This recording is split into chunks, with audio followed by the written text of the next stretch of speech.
Here we go. Now we're getting into his real reasonings.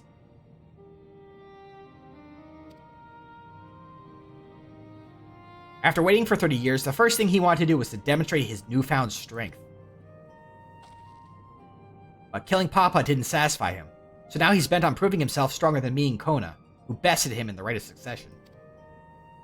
He challenged me to strike him down. He wants a duel to show everyone that he's superior to the Dawn Servant, and he won't let his minions deprive him of that pleasure. Again, I feel like the idea here is, it's not pleasure, it's just he needs this for whatever reason.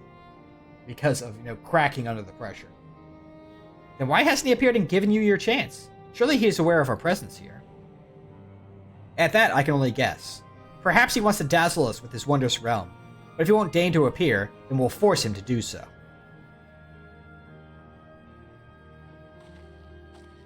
Even as we gather intelligence, we make no move to attack him.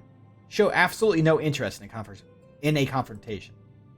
Knowing him, he'll tire of waiting and turn his attention to Kona instead. He'll attack Tuliyola again, like he said he would. I see. If you believe this is the best approach, then we have no objections. Any campaign against Tuliyola requires that Zarool Ja lead his forces through Vanguard. We'll have lookouts keep an eye on it day and night. Such a strategy is certainly viable. If we're proceeding with it, though, we should warn those outside. Indeed. They'll need time to prepare their defenses.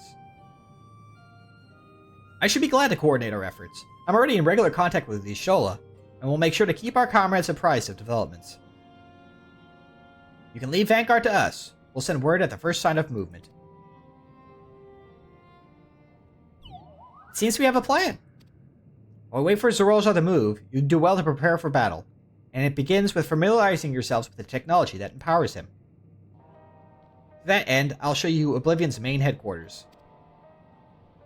Oh? I thought this place was it. You'd be impressed to know that we're located right inside that tower in the residential district of Solution 9. Hiding a tree in the forest, as it were. The only question is how to get you through the checkpoint. About that, Sveen said she'd make it so we could enter without issue. She did? Curious. She's not supposed to have such authority over the sentries. If I recall correctly, her words were that she would register us as a guest. As guests. As a guests. As a plural. I see. Perhaps we're in the clear then. When you're ready, come and meet me at the tower's entrance.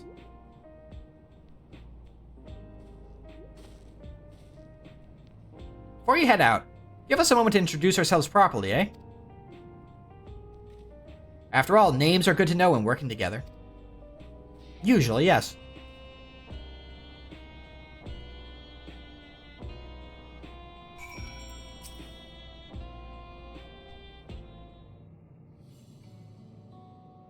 While Oblivion has operatives all over, we're the main crew here. I'm Geode, the leader of this hideout. And the dependable young twins behind me are Nostalgia and Wayakwe. I'm Nostalgia. It's a pleasure to meet you. My sister and I were born and raised inside the barrier. We've been with Oblivion for 3 years, and our main duties are surveillance and provisioning. Twins, eh? That explains the resemblance.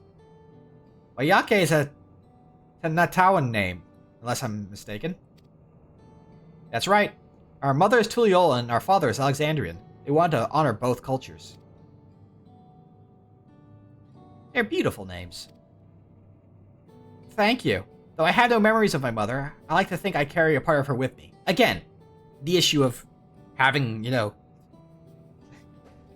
weird to try to have this knowledge and how it works with the fact that you can't remember your parents because of the regulators.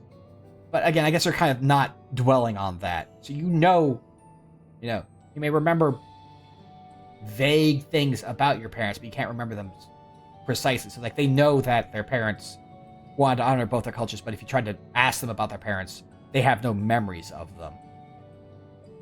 Which is still weird, because then you know that you had them, but you don't have them, so you'd still have that sense of... I'm not gonna...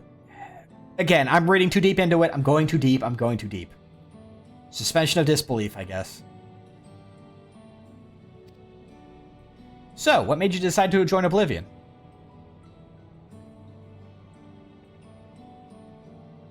We wanted to avenge our father.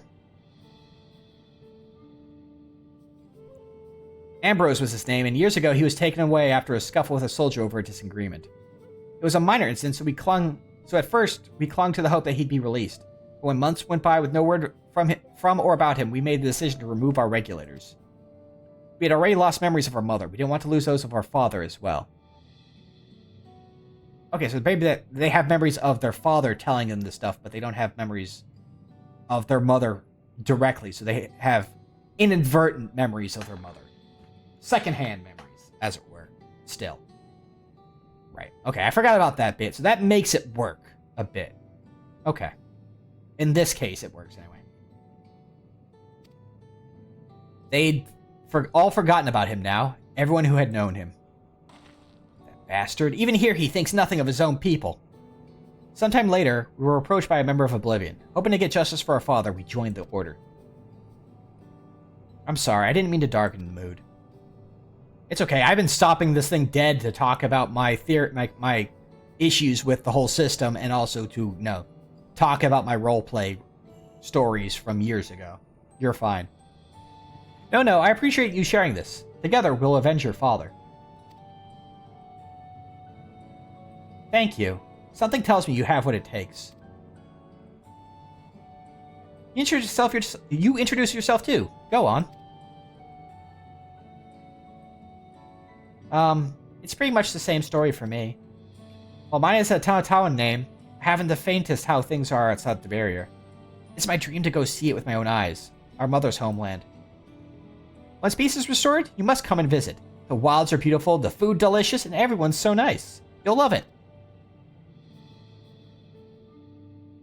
And that's us here. You'll meet others in the back room. That's our headquarters. Some of them are a little eccentric, but they have good hearts, all. Aneshpa, one last thing. It isn't exactly my place to say this, but thank you for seeking out Kakiwa. She talks about you so much. It's clear how important you are to her.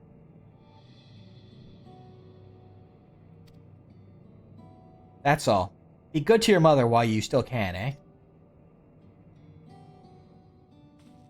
Well, we'll let you go now. Feel free to use this hideout as you like. And have some cake.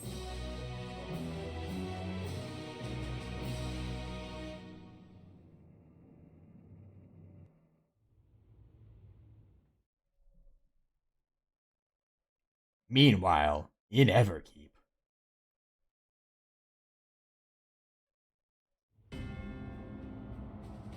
That's a lot of souls!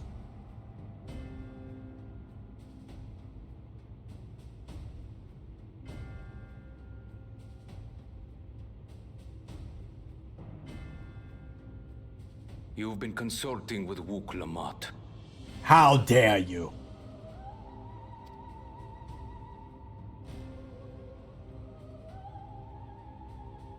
No matter. I do not know what you are scheming. But when your realm lay on the brink, you were powerless. You had no choice but to turn to me. Whatever sentiment you may feel for her, it is my power you require. Is it not? Perhaps. And yet, knowing the love that Wook Lamont bears for her people, how she regards them all as kin, I cannot help but wish to spare her the same pain I have suffered. What's more, her friends possess new knowledge. Were we to work together, we might find another path.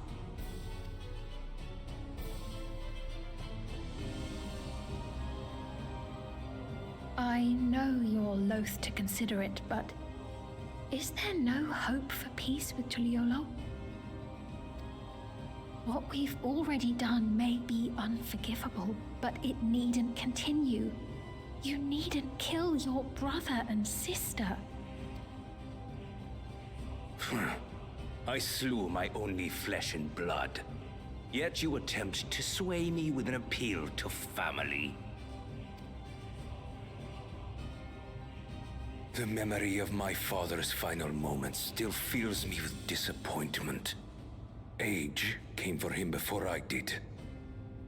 For long years, I sought to prove the miracle. And weak as he was, defeating him achieved nothing. He did knock you on your ass until you used an extra soul to beat him, bud. To kill them is my only recourse. Uklamat and Kona, who bested him as he was in his prime. They are still your siblings, even if not by blood. That such bonds should mean so little to you. I am bound to no one. Serve none save myself. I made that clear when first you spoke to me in the Golden City. So yeah, that tells you that the voice that was behind the door was Sveen. So, again, she has more of a hand in this than she's letting on. Remember, I can easily kill your beloved family. If you would protect them, cast aside any foolish notions. Your wisdom and abilities are valuable insofar as our goals align. So think well before you act, Queen of Reason.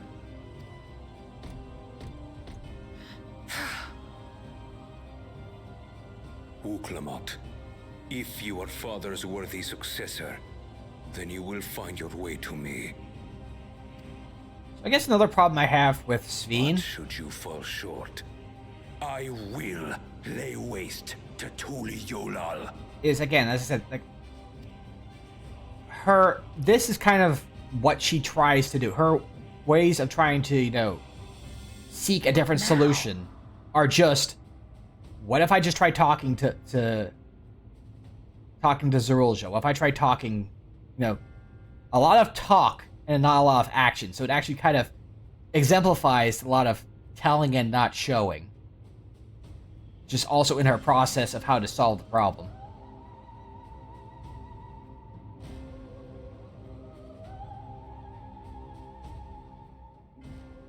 And when she finally does take action, it's quite an action to take.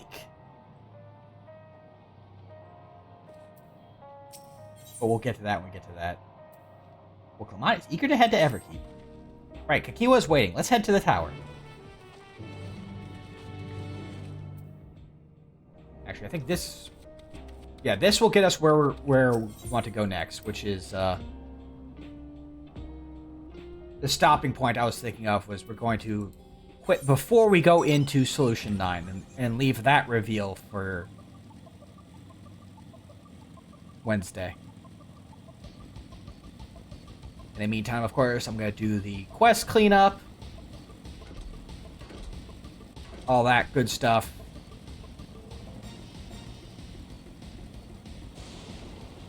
And I might even go in and do the role quests for both Red Mage and Sage off stream, because they have a very different tone to them. They're kind of goofy, and so I'll just kind of leave those separate.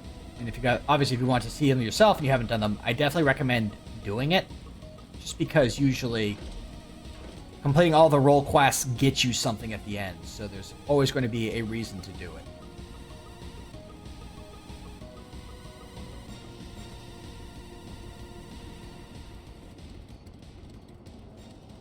But for now, I think that will cover it. Which means we... Oop. I should just push the button instead of going into this view. Just straight here. There we go.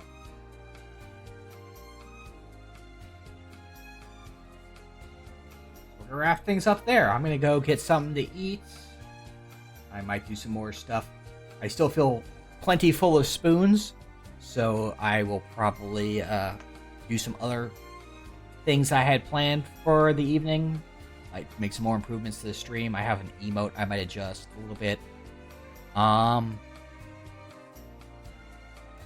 But for now, let's see who all is doing what today. And find ourselves someone to raid.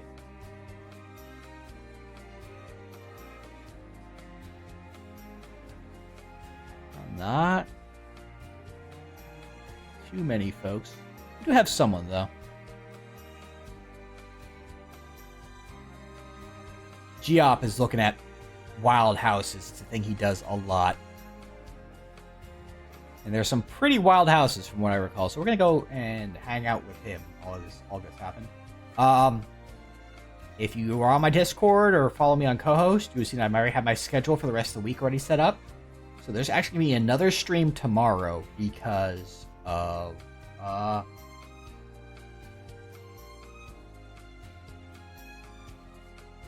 it being a holiday. Which means this week, counting today as part of the week, we're doing 5 streams doing 5 streams instead of the usual 3. And mostly because I want to wrap up 14 because there's other things I'd like to start slotting in, but I also don't want to delay the MSQ and finish off, make it take longer to get Giganji through the MSQ. So I figured we'll just do some extra streams and continue double and triple tap. That's why we started double tapping to begin with, to get it done in a reasonable time.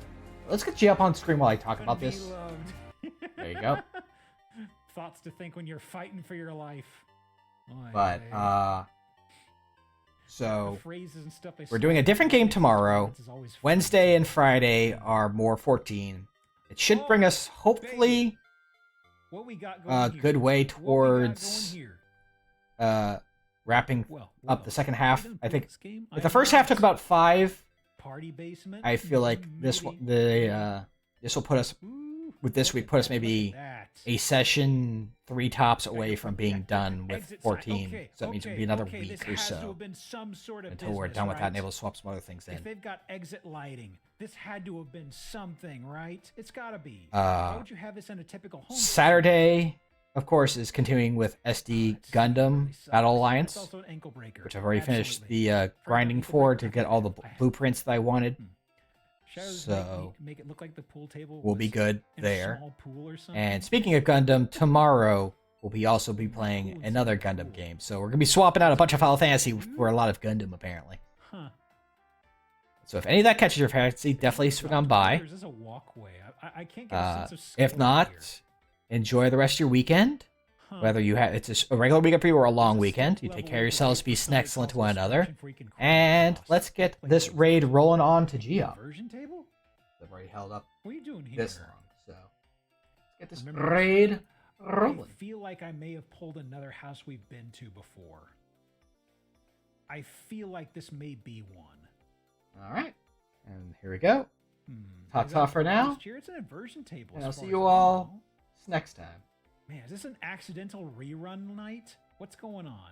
Dream, believe, love, live. Ooh. Ooh. A little ominous. Uh-huh.